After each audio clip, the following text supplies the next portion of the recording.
what is your outlook for the Turkish lira? I know certain things like the current account, the large current account in Turkey, are an issue.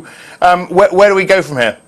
Yes, you're absolutely right that the current account deficit does continue to be a little bit of a millstone around the Turkish lira's neck because, of course, whenever we do get instability globally, and, of course, geopolitical risk has been relatively large over recent sessions, then that really causes the Turkish lira some concerns. Now, we're seeing a little bit of a relief rally. Obviously, the political angle is improving, or at least some of that uncertainty has been cleared away by the election victory. But, of course, it now begs the question who leads the AKP and who's going to be in charge of policy. So that perhaps brings us to another question. And of course, we've seen that improvement in geopolitical risk after that uncertainty on Friday, which is also playing out in the Turkish lira and boosting that currency. But the question is, 212.5, I think, is an obvious target in the shorter term. That's one of the key moving averages.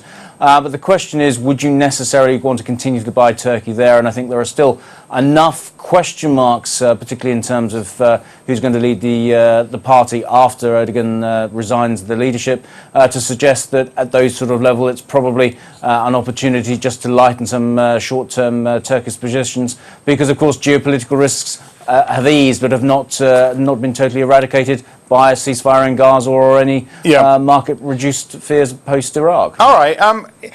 Let me ask you about that. You say geopolitics has eased somewhat. We've got Russia retaliating against Western sanctions, Iraq teetering on the edge, Gaza and Libya a little bit better. But how soon is it before all these crises come together and really derail the markets and derail economies? Could this be a tipping point now?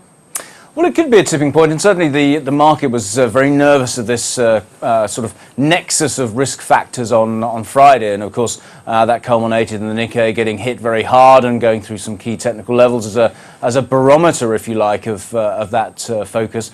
But I think the good news from the market perspective was that it didn't stem through into US equity trading. We didn't see the VIX exploding on Friday. So I think there's an ongoing uncertainty about these particular risk factors, whether they're going to combine in a sort of a real sort of accelerated fashion that I think we should be relatively careful about. And I guess the key thing from a market perspective, whether there will be see some degree of uncertainty in terms of the oil price, for example, that will be another catalyst for potentially impacting the geopolitical scenario and start to derail what should still be a reasonably constructive end of year, particularly for a US-led global recovery.